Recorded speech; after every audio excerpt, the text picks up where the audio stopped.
I lose my case if I'm partially at fault in a car wreck? My name's Christopher Pratt, and I'm a trial lawyer from Anderson, South Carolina.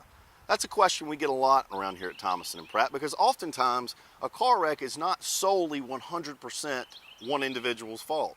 Oftentimes there's contributing factors that can coalesce to make several parties at fault. In South Carolina, we have what's called the doctrine of comparative negligence.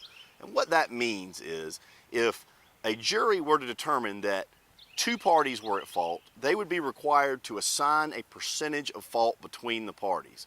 So let's say that a person runs a red light and slams into another person who wasn't paying attention and could have avoided the accident.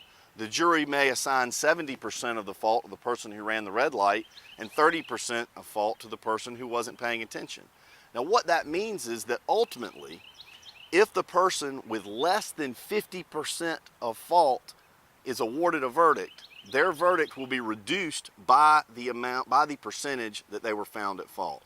So let's run the numbers on that. If you got a $1,000 verdict and you were found to be 25% at fault, your verdict would be reduced by 25% and you would recover $750.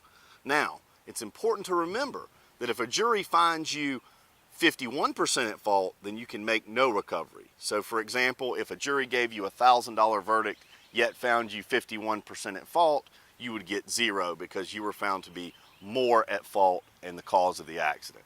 But if the percentage of fault is less than 50%, then it merely serves to offset or reduce the total amount of your verdict by that amount. So the important thing to remember is if you're not sure who caused an accident or you feel like you might have some fault but you believe others were also liable, then please give us a call because it's important that you speak with a qualified personal injury attorney to assess your rights and the remedies available to you under the South Carolina Code.